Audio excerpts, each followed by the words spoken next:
Welcome to S6 TV Telugu news bulletin ముందుగా headlines.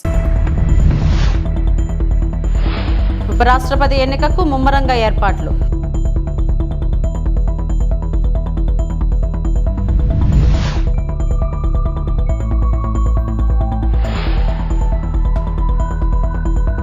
తిరుమలేసిన సేవలో మంత్రి కొల్లు రవీంద్ర.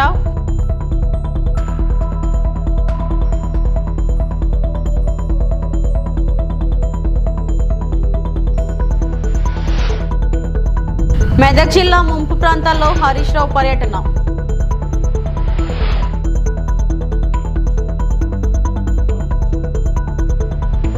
ఉపరాష్ట్రపతి ఎన్నికకు సెప్టెంబర్ 9న జరిగే పోలింగ్ కోసం ముమ్మరంగా ఏర్పాట్లు చేస్తున్నారు. సెప్టెంబర్ 9న పార్లమెంట్ కొత్త భవనంలోని F101 రూమ్ లో పోలింగ్ జరపాలని నిర్ణయించారు. ఆ రోజు ఉదయం 10 గంటల నుంచి సాయంత్రం 5 వరకు పోలింగ్ నిర్వహిస్తారు. ఉపరాష్ట్రపతిని ఎన్నుకోనున్న పార్లమెంట్ ఉభయ సభల సభ్యులతో కూడిన ఎలక్టోరల్ కాలేజ్ ఈ పోలింగ్ లో ఉంటుంది. రాజ్యసభకు ఎంపికైన నామినేటెడ్ సభ్యులు కూడా ఎలక్టోరల్ కాలేజీలో ఉంటారని రిటర్నింగ్ అధికారి స్పష్టం చేశారు. इसके साथ ही तीसरे सेट के मुख्य प्रस्तावक गृह मंत्री अमित शाह और चौथे सेट के मुख्य प्रस्तावक केंद्रीय मंत्री ललन सिंह हैं. इस तरह इस पूरे नामांकन प्रक्रिया को अंजाम दिया जा रहा है.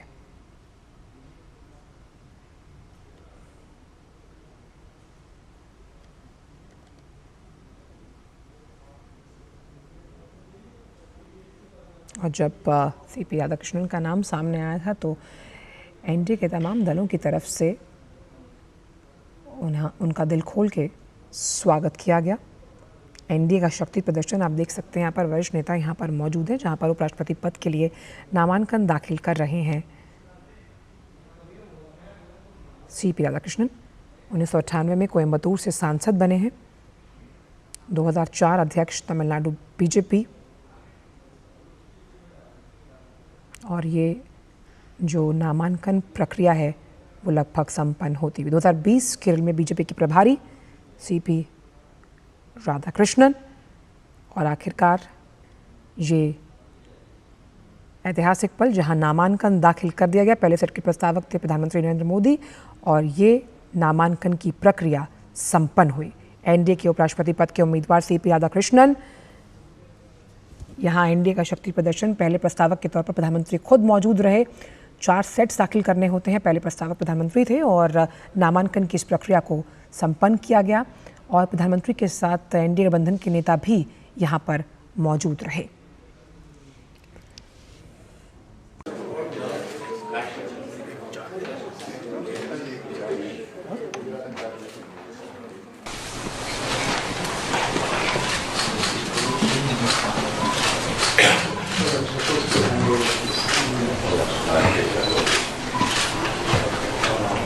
So there are 4 sets of nomination.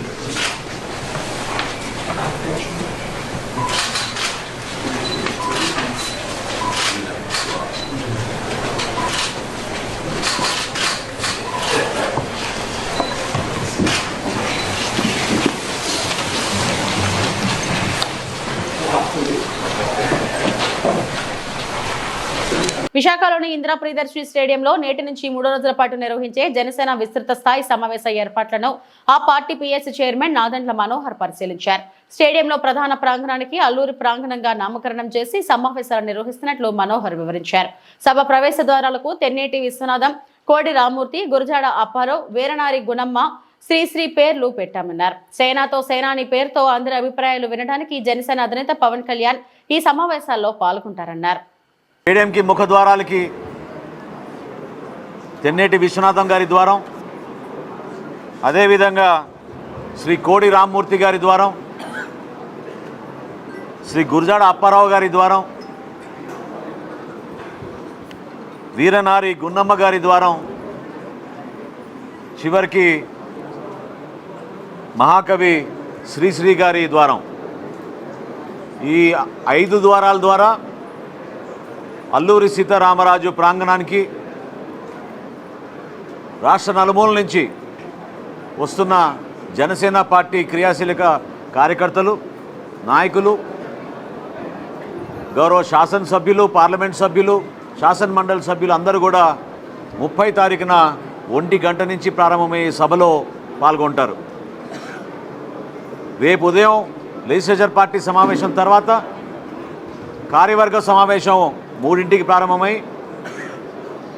29వ తారీఖున ఉదయం నుంచి సాయంత్రం వరకు రాష్ట్రంలోని 25 పార్లమెంట్ నియోజకవర్గాల నుంచి నియోజకవర్గానికి 10 మంది ప్రతినిధుల ద్వారా మా పార్టీ అధ్యక్షులు పవన్ కళ్యాణ్ గారు సమావేశం అవుతారు. అనేక అంశాలపైన చర్చించుకోవడమే కాకుండా భవిష్యత్తులో మనం ఎంపిక చేసుకోవాల్సిన ప్రణాళిక, ఏ విధంగా మన కూటమి ప్రభుత్వాన్ని బలోపేతం చేసుకుంటూ పార్టీని సంస్థాగతంగా బలోపేతం చేసుకుంటూ అంతిమంగా ప్రజానీకానికి మెరుగైన సేవలు అందించడానికి కలిసికట్టుగా ఏ విధంగా అడుగులు ముందుకేయాలో ప్రతి ఒక్కరికి మా పార్టీ అధ్యక్షులు పవన్ కళ్యాణ్ గారు ఆ రోజున ఒక రోడ్ మ్యాప్ ఖచ్చితంగా ఇస్తారు. ఈ సందర్భంగా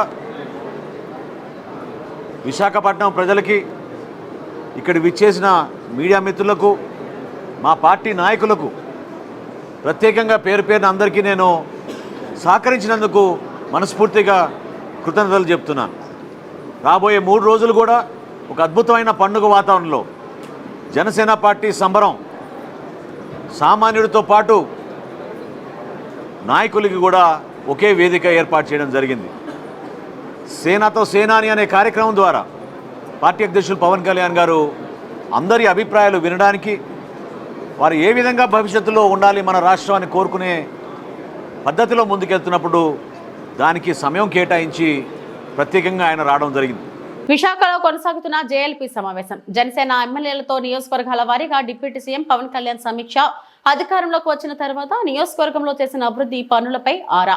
ప్రతి ఎమ్మెల్యేతో 5 నుంచి 10 నిమిషాల సమావేశం. ఎమ్మెల్యేపై వస్తున్న ఆరోపణలపై భేటీలో వివరణ కోరుతున్న పవన్. ఎమ్మెల్యే పనితీరుపై సర్వే చేయించిన పవన్ కళ్యాణ్ ఆ రిపోర్ట్స్ ఆధారంగా ర్యాంకులు ఇవ్వనున్న జనసేన అధినేత.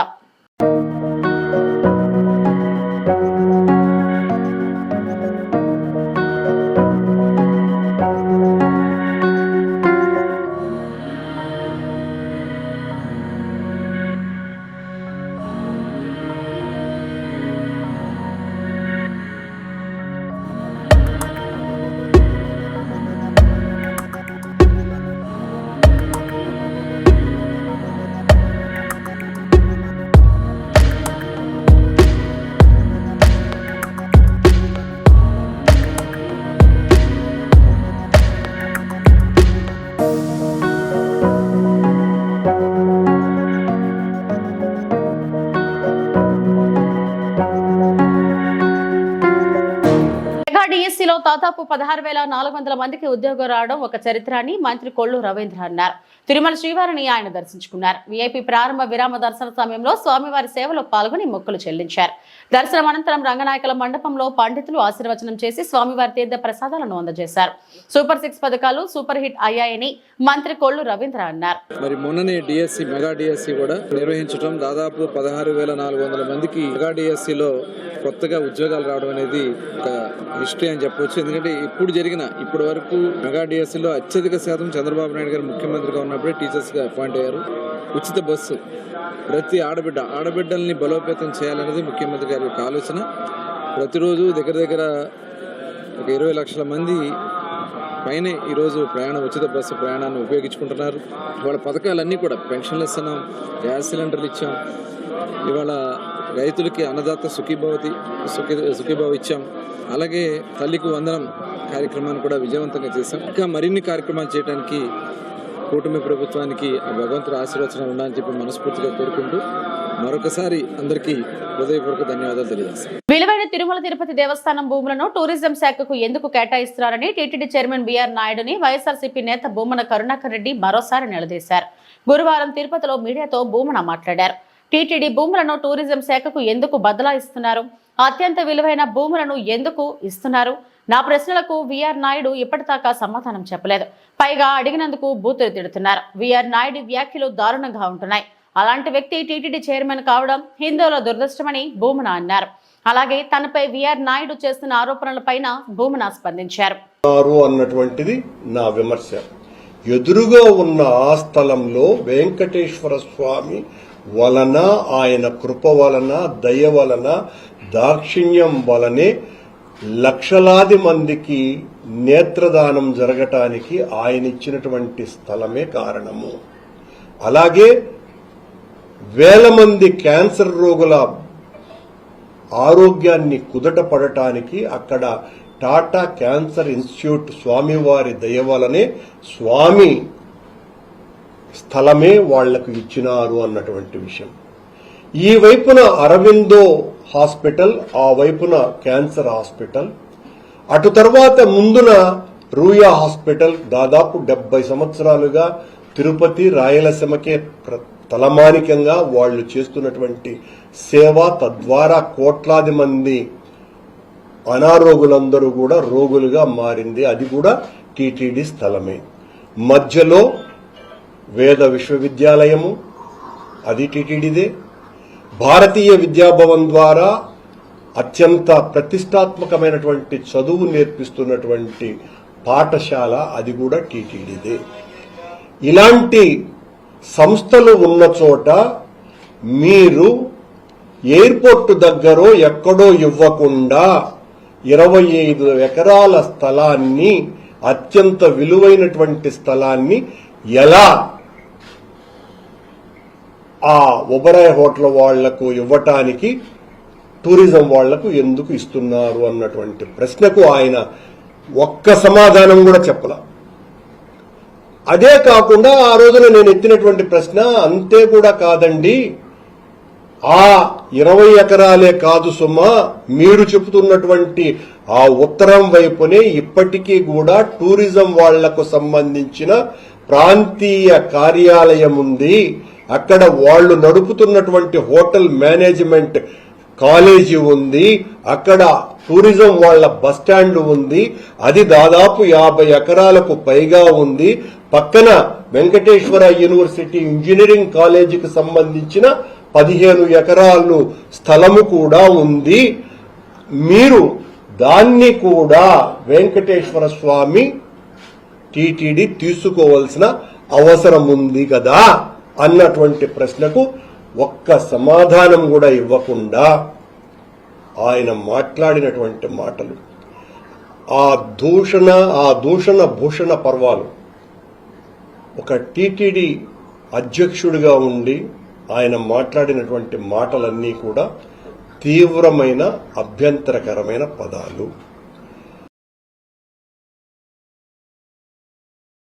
ఏలూరు జిల్లా ద్వారకా తిరుమలలోని శ్రీ వెంకటేశ్వర దేవస్థానం పరిసర ప్రాంతాల్లో ఇటీవల జరిగిన వరుస మోటార్ సైకిల్ దొంగతనాలకు సంబంధించి ద్వారకా తిరుమల పోలీస్ స్టేషన్ల నందు కేసులు నమోదు కాబడినవి. ఏలూరు జిల్లా ఎస్పీ ప్రతాప్ కుమార్ ఆదేశాల మేరకు Bhimadolu circle inspector Dwaraka Tirumalarao, SI Sudheer వారి సిబ్బందితో కలిసి కోట రవి చాట్రాయి మండలం పోలవరం గ్రామానికి చెందిన ముద్దాయిని నిన్న సాయంత్రం 6:45 వెంకటకృష్ణాపురం వెళ్లే రోడ్డులో శుద్ధ గనుల వద్ద ఉన్న రేకుల షెడ్డులో అరెస్టు చేశారు.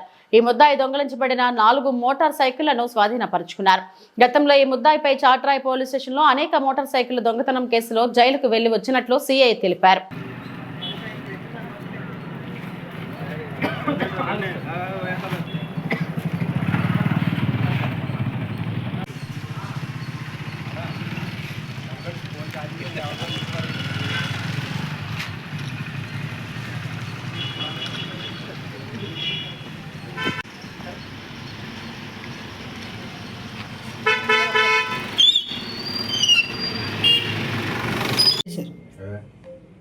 అందరికీ నమస్కారం.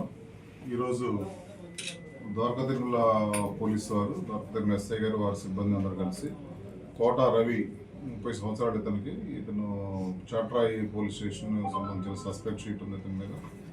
ఇతను ద్వారకా తిరుమలలో చేసిన 4 దొంగతనాలకు సంబంధించి బైక్ అఫెన్స్కి సంబంధించి ఇతనిని అరెస్ట్ చేయడం జరిగింది.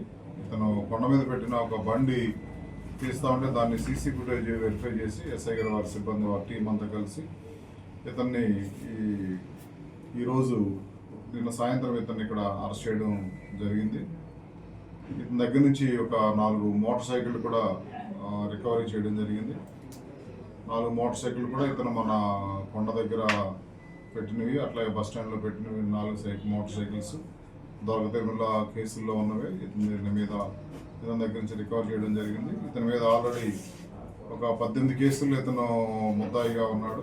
Chatrai police station, Eluru two town police station, Ibrahimpatnam police station, అట్లా వేరే పోలీస్ స్టేషన్స్లో మొత్తం ఇతని మీద 18 కేసులు ఉన్నాయి. ఒక 4 కేసులు ఇంకా ట్రయల్ జరుగుతూ ఉన్నాయి.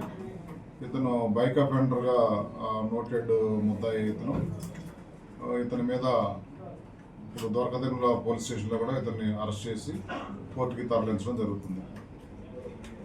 ఈ కేపీఎస్ కిషోర్ గారి ఆధ్వర్యంలో, అదేవిధంగా అడిషనల్ ఎస్పీ ఎన్ సూర్యచంద్ర గారు, మా sub divisional officer DSP Eluru Shri Shravan Kumar గారు, వారి యొక్క ఆధ్వర్యంలో ఇదంతా దర్యాప్తు నిర్వహించడం జరిగింది. సో వీరందరినీ జిల్లా పోలీస్ తరఫున ప్రత్యేకంగా ద్వారకాతిరుమల ఎస్ఐ గారు వారి సిబ్బందిని అభినందించడం జరుగుతుంది. ల్యాప్టాప్ చోరీ కేసులో ముద్దాయిల అరెస్ట్. జిల్లా ఎస్పీ నుండి ప్రశంసలు అందుకున్న పోలీసులు. జిల్లా ఎస్పీ హర్షవర్ధన్ రాజు ఆదేశాల మేరకు అడిషనల్ ఎస్పీ మనోహర్ చారి పర్యవేక్షణలో రేణుకుంట డీఎస్పీ శ్రీనివాసరావు ఆధ్వర్యంలో ప్రత్యేక పోలీసు బృందం ఏర్పాటు చేసి పోలీసుల చాకచక్యంతో ముద్దాయిలను పట్టుకున్నారు. రేణుగుంట పట్టణంలోని స్థానిక ఓ ఫంక్షన్ హాల్లో ప్రెస్ మీట్ లో పాల్గొన్న ఏఎస్పీ రవి మనోహరాచారి ఏర్పేడు మండలంలోని ఐఐటి తిరుపతి కాలేజీలో ఇటీవల ల్యాప్టాప్ దొంగతనాలు ఏర్పేడు పోలీసులు దొంగల ముఠాను అరెస్టు చేశారు. నిందితుల వద్ద నుండి సుమారు 8 లక్షల రూపాయలు, 15 ల్యాప్టాప్లు, 3 మొబైల్ ఫోన్లను స్వాధీనపరుచుకున్నారు. వీరు తమిళనాడుకు చెందిన తమిళ్ సెల్వన్, కోయంబత్తూరుకు చెందిన వీరస్వామి గణేష్ గా గుర్తించారు. నిందితులు అనేక దొంగతనాల కేసుల్లో నిందితులుగా ఉన్నారు. వీరిపై 9 కేసులు నమోదైనట్లు పోలీసులు తెలిపారు. ఏర్పేడు పోలీస్ స్టేషన్ లిమిట్స్లో ఉన్నటువంటి ఐఐటి కాలేజీలో ఈ నెల 18వ తేదీ ఒక 8 ల్యాప్టాప్లు దొంగతనం జరిగింది అనేటువంటిది ఒక కంప్లైంట్ వచ్చింది. ఆ కంప్లైంట్ రిజిస్టర్ చేయడం జరిగింది. సో జనరల్గా ల్యాప్టాప్స్ పోతే పట్టుకోవడం చాలా కష్టం. అది లిటరలీ ఒక 100 కేసుల్లో 100 కేసుల్లో ఒక 2-3 కేసులు దొరుకుతాయి తప్ప మిగతా కేసులు అంత ఈజీగా దొరకవు. సో దీంట్లో మన రేణిగుంట డిఎస్పీ గారి ఆధ్వర్యంలో మన ఏర్పేడు సిఐ, అదేవిధంగా రేణిగుంట సిఐ వీళ్ళంతా కూడా ఏం చేశారంటే టెక్నికల్గా పోయారు. దీంట్లో టెక్నికల్ ఎవిడెన్స్ ద్వారా ఎవరు వచ్చారు, ఎలా వచ్చారు, ఎక్కడికి వెళ్ళింటాడు, ఏం సంగతి అనేటువంటిది ప్రోబ్ చేసి దాని ద్వారా ముద్దాయి ఎక్కడున్నాడు, ఏం సంగతి అని పట్టుకోవడం జరిగింది. ఆ ముద్దాయి వచ్చేసి తమిళ్ సెల్వన్, ఇతను వచ్చేసి తిరువారూరు జిల్లా తాలూకా తమిళనాడు స్టేటు ఇతను. అదేవిధంగా ఇతను దాదాపు చాలా న్యూమరస్ మల్టిపుల్ అఫెన్సెస్ చేశారు. అంటే మనకి ఇప్పటివరకు తెలిసిన కేసు ఒక 9 కేసుల్లో అతను ఇన్వాల్వ్ అయినాడు అనేటువంటిది తెలుసు. అయితే ఇతను చేసే విధానం ఏంటంటే only IITs and medical colleges, వేరే దానిలోకి పోడు. ఐఐటీస్ కానీ మెడికల్ కాలేజెస్కి కానీ. సో అతని యొక్క నైపుణ్యంతో చెప్తారే బలంగా చెప్తే అబద్ధమైన నిజమవుతుంది అన్నట్టు. సో అట్లా అబద్ధాన్ని కానీ నిజంగా చెప్పేంత నైపుణ్యం ఉన్నటువంటి వ్యక్తి. సో దాన్ని దృష్టిలో పెట్టుకునే ఆ ఆయుధంతోనే అతను ఇవన్నీ కూడా అందరినీ నమ్మించి ఇలా చేయడం జరిగింది. మనకు ఏదైతే 8 ల్యాప్టాప్స్ పైన 8 ల్యాప్టాప్తో సహా భోపాల్లో చేసినటువంటి ఇంకొక దానిలో ఐఐటీలో చేసినటువంటి భోపాల్లో ఉన్నటువంటి ఐఐటీలో చేసినటువంటి మిగతా ఇంకొక 7 ల్యాప్టాప్లు కూడా మనం స్వాధీనం చేసుకోవడం జరిగింది. ఇతను ఏం చేస్తాడంటే ఈ ల్యాప్టాప్స్ అన్నీ కూడా ఇంకొక వ్యక్తి వీరస్వామి గణేష్ అని ఇంకొకతను కోయంబత్తూరులో ఉండేటువంటి ఒకతనికి అమ్ముతాడు. ఎక్కడ చేసినా కూడా అతనికే పోతాయి చాలా వరకు. సో ఇతని ఎన్ని OLXలో పెడతాడు, అతను దాన్ని కొంటాడు. ఇలా జరుగుతూ వస్తుంది. సో మనం ఇదంతా కూడా టెక్నికల్గా మనము ప్రోబ్ చేసి దీంట్లో ముద్దాయి నుంచి ఎవరికైతే అమ్మాడో అతన్ని ఇద్దరిని అరెస్ట్ చేయడం జరిగింది. 15 ఈ ల్యాప్టాప్లు స్వాధీనం చేసుకోవడం జరిగింది. ఇట్స్ ఎ గుడ్ క్యాచ్, రియల్గా కూడా చాలా మంచి క్యాచ్. ఇలాంటివి అందులో విత్ ఇన్ ఎ వీక్ మనకు 18వ తేదీ జరిగింది. ఆల్మోస్ట్ నేను అరెస్ట్ చూపించారంటే దాదాపు వారం రోజుల్లోనే ఈ ముద్దాయిలు దొరకడం అనేది కూడా చాలా ఇంపార్టెంట్. చాలా క్విక్గా దొరికారు. అది మీ అందరికీ కూడా చెప్పడం జరుగుతుంది. కాబట్టి దీనిలో ప్రతిభ కనబరిచినట్టు అందరికీ కూడా ఎస్పీ గారు కూడా చాలా అప్రిషియేట్ చేశారు వీళ్ళందరినీ కూడా. ఎందుకంటే ఎక్కడెక్కడో తిరిగారు, ఎక్కడెక్కడో పోయారు, ఎక్కడెక్కడో చూశారు. సో అందరికీ మా ఎస్పీ గారి తరఫున రివార్డ్స్ కూడా ప్రకటించేస్తాం. Thank you.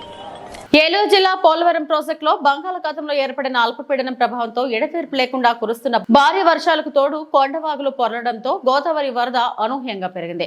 పోలవరం ప్రాజెక్టు దగ్గర ఎగువ స్పిల్వే దగ్గర 30.800 మీటర్లు నమోదు కాగా దిగువ స్పిల్వే దగ్గర 21.770 మీటర్లు నమోదైంది.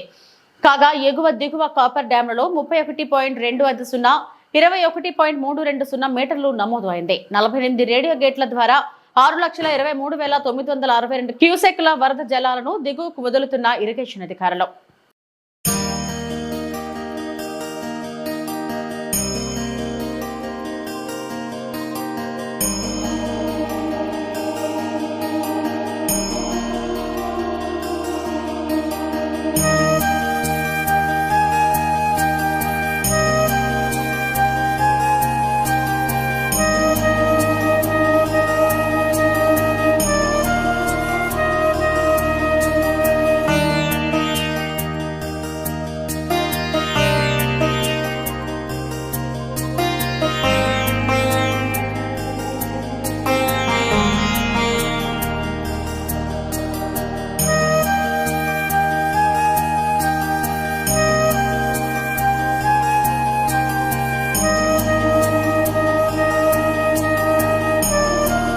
మెదక్ జిల్లా ముంపు ప్రాంతాల్లో మాజీ మంత్రి హరీష్ రావు పర్యటించారు. రాజపేట గ్రామంలో వరద ప్రవాహంలో గల్లంతే చనిపోయిన వ్యక్తి కుటుంబాన్ని పరామర్శించారు. ఆయన వెంట ఎమ్మెల్యే కొత్త ప్రభాకర్ రెడ్డి సహా పార్టీ నాయకులు ఉన్నారు. మెదక్, కామారెడ్డి జిల్లాలో వరదతో ఇబ్బంది పడుతుంటే ప్రభుత్వానికి ఏమీ పట్టడం లేదని విమర్శించారు. మెదక్లోని ముంపు ప్రాంతాల ప్రజలు సహాయక చర్యల కోసం ఎదురుచూస్తున్నారని, త్రాగునీరు లేక ఇబ్బందులు పడుతున్నారని అన్నారు. ప్రభుత్వం సహాయక చర్యలు వేగవంతం చేయాలని హరీష్ రావు సూచించారు. రాష్ట్ర ప్రభుత్వం వరద నివారణ చర్యలు తీసుకోవడంలో పూర్తిగా విఫలమైపోయింది. ముఖ్యంగా ఈ రోజు ఈ ఫెయిల్యూర్ అంతా కూడా రాష్ట్ర ముఖ్యమంత్రిది, రాష్ట్ర ప్రభుత్వాన్ని. ఎంత బాధతో ఉన్నామంటే ఈరోజు ఇవాళ హవేలీ గన్పూర్ మండలంలో మరి 2 యువకులు చనిపోవడం జరిగింది. వాళ్ళ పిల్లలు, ముఖ్యంగా 2 పిల్లలు గురుకుల పాఠశాలలో చదువుతున్నారు. వర్షాల వల్ల గురుకుల పాఠశాల లీక్ అయితా ఉంది, మీ పిల్లల్ని తీసుకుపోండి అని ప్రిన్సిపల్ ఫోన్ చేస్తే పిల్లల్ని మెదక్కు పోయి తీసుకొచ్చుకుందామని బయలుదేరి మరి ఆటోలో నడుపుతున్నటువంటి యాదగౌడు, ఆటోలో కూర్చున్న సత్యనారాయణ, 2 కూడా ఈ వరదలో ఆటో కొట్టుకుపోయి చనిపోవడం జరిగింది. ఆ 2 దాదాపు కొన్ని గంటల పాటు కరెంటు పోలు పట్టుకొని ప్రభుత్వం నుంచి ఏదైనా సహాయం అందుతుందా, హెలికాప్టర్ వస్తుందా, ఎన్డీఆర్ఎఫ్ బృందాలు వస్తాయని 4-5 గంటలు ఎదురు చూశారు. కరెంటు పోలు మీద నుంచి ఫోన్లు కూడా చేశారు. కానీ కలెక్టర్ గారు కానీ జిల్లా యంత్రాంగం ఎవరు స్పందించలేదు. మధ్యాహ్నం 2 తర్వాత కరెంటు పోలు కూడా వరద ఉధృతికి పడిపోయి ఆ వరదలో కొట్టుకొని ఆ 2 కూడా చనిపోవడం జరిగింది. అంటే ఇది కేవలం ప్రభుత్వ వైఫల్యం. నిన్న ఒక మంత్రి గారు మాట్లాడుతూ అంటాడు, హెలికాప్టర్ అంత అవసరమైతేనే తప్ప వాడద్దట. మీరు మాత్రం పెళ్లిలకు వాడండి, బీహార్ లో రాజకీయాల కోసం వాడండి, మీ సొంత కార్యక్రమాలకు వాడుకోండి. ఆనాడు ఖమ్మం జిల్లాలో కూడా హెలికాప్టర్ పంపకపోతే ప్రాణాలు పోయినాయి. ఇవాళ మెదక్ జిల్లాలో కూడా సకాలంలో హెలికాప్టర్ రాక ప్రజల ప్రాణాలు పోయినాయి. అంటే ప్రభుత్వం ముందస్తు చర్యలు తీసుకోలేదు. నిజాం సాగర్ లో ఈ వరద ఉధృతిని చూసి గేట్లెత్తి ముందుగానే నిజాం సాగర్ ను ఖాళీ చేసి ఉంటే బ్యాక్ వాటర్ లో ఇంత నష్టం జరిగి ఉండేది కాదు. అటు ఇంజనీరింగ్ లోపం ఉంది, ప్రభుత్వ వైఫల్యం ఉంది. నిన్న ముఖ్యమంత్రి గారు ఇంత వరదలు వస్తుంటే వీడియో కాన్ఫరెన్స్ పెట్టి అత్యవసరంగా రివ్యూ చేయాల్సిన ముఖ్యమంత్రి ఆయన మూసీ సుందరీకరణ రివ్యూ చేస్తున్నాడు. ఇవాళ పొద్దున్న లేచి ఆటల పోటీల గురించి రివ్యూ చేస్తుంది. ఒక దిక్కు ప్రజల ప్రాణాలు పోతున్నాయి, తాగడానికి నీళ్లు లేవు. హవేలీ గన్పూర్ లో నిన్నటి నుంచి కరెంటు లేక 7-8 గ్రామాల ప్రజలు మంచి నీళ్లు లేక వర్షపు నీళ్లను ప్లేట్లలో, గ్లాసులలో పట్టుకొని తాగుతున్న పరిస్థితి ఉన్నది. ఇవాళ రేపు అంటు రోగాలు ప్రబలేటువంటి అవకాశం ఉంది. వచ్చే 24 గంటలు ఇంకా పెద్ద ఎత్తున వర్షాలు ఉన్నాయని వాతావరణ శాఖ చెప్తా ఉంది. ప్రజలు ఇబ్బందుల్లో ఉన్నారు. ప్రభుత్వం ఇప్పటికైనా మేల్కొని అత్యవసర చర్యలు చేపట్టి ప్రజలను కాపాడుకోవాలి. ప్రజలకు త్రాగునీరు అందించండి, ప్రజలకు అవసరమైన ఆహార పొట్లాలను పంపించండి, హెలికాప్టర్లను అందుబాటులో పెట్టండి. ఎందుకంటే బాగా తడిచి ఉన్నది, ఇప్పటికే నీటి ప్రవాహం ఉంది. ఇంకా వర్షం ఏమన్నా కొద్దిపాటి వర్షం ఎక్కువ పడ్డా కూడా మరి చెరువులు గాని తెగేటువంటి ప్రమాదం ఉంటది కనుక అన్ని జాగ్రత్తలు ప్రభుత్వం తీసుకోవాలని చెప్పి కోరుతా ఉన్నాం. ఏదైతే పంట నష్టం జరిగిందో ఒక్కొక్క రైతుకు ఎకరానికి 25,000 రూపాయల సహాయం అందించాలని కోరుతున్నాం. చనిపోయిన ఆ 2 కుటుంబాలకు కూడా ఒక్కొక్కరికి 25 లక్షల ఆర్థిక సహాయం అందించాలని కోరుతున్నాం. ఇక్కడే పక్కనే దూప్ సింగ్ తండా ప్రజలు తండాను వదిలిపెట్టి గుట్ట మీద ఉన్నారు. రాత్రంతా కూడా గుట్ట మీదనే ఉన్నారు. వాళ్ళకి మంచినీళ్లు లేవు, భూతం కూడా అక్కడికి చేరుకోలేదు. వెంటనే ఆ దూప్ సింగ్ తండా ప్రజలు గుట్టల మీద ఉన్నారు. వాళ్ళను కూడా కాపాడాలని, వాళ్ళకి భోజనాలు, మంచినీళ్లు అందించాలని చెప్పి ప్రభుత్వాన్ని డిమాండ్ చేస్తుంది. 2 ఆ వరదలో కొట్టుకుపోయారు. అందులో బెస్త సత్యనారాయణ డెడ్ బాడీ ఇప్పటి వరకు దొరికింది. ఇంకా యాదగౌడు డెడ్ బాడీ ఇంతవరకు దొరకలేదు. ఎన్డీఆర్ఎఫ్ బృందాలను పంపించి వెంటనే యాదగౌడు యొక్క మృతదేహాన్ని మరి వెతికి కుటుంబ సభ్యులకు అందించాలని కూడా ప్రభుత్వానికి కోరుతుంది. వరదలో చిక్కుకున్న బాధితులు క్షేమం బాధితులకు అండగా ఉంటామని హామీ ఇచ్చిన విప్. గంభీరావుపేట మండలం ఎగువ మాన్హేరు ప్రాజెక్ట్ వద్ద చిక్కుకున్న వారిని క్షేమంగా తరలించినట్లు ప్రభుత్వ విప్ ఆది శ్రీనివాస్ తెలిపారు. నర్మాల వద్ద ఉన్న ఎగువ మానేరు ప్రాజెక్ట్ అవతలి వైపు పశువులను మేపేందుకు వెళ్లి 7గురు అక్కడ చిక్కుకుపోగా రాష్ట్ర ప్రభుత్వం తరఫున సహాయక చర్యలను ముమ్మరం చేసి వారిని ఒడ్డుకు చేర్చారు. ప్రభుత్వ విప్ వేములవాడ ఎమ్మెల్యే ఆది శ్రీనివాస్ ఒడ్డుకు చేర్చిన బాధితులతో మాట్లాడారు. ప్రభుత్వ విప్ ఆది శ్రీనివాస్ బాధితులను స్వయంగా వారి కారులో ఎక్కించుకుని ఆసుపత్రికి తరలించారు. వైద్యులతో మాట్లాడి బాధితులకు మెరుగైన వైద్యం అందించాలని సూచించారు. వరదల్లో గల్లంతైన నాగయ్య కుటుంబాన్ని పరామర్శించి వారికి ధైర్యం కల్పించారు. వారి కుటుంబానికి అండగా ఉంటామని హామీ ఇచ్చారు.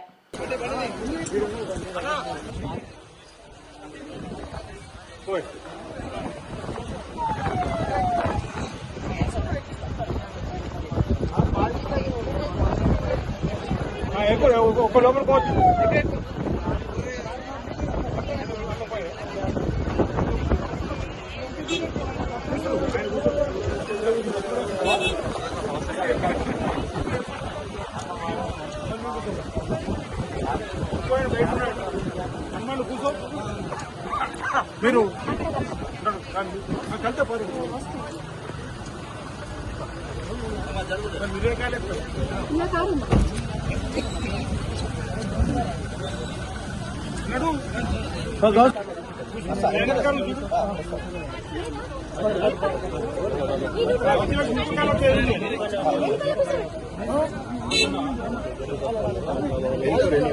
ఇప్పటివరకు నా బులెటిన్ అప్డేట్స్. నమస్తే.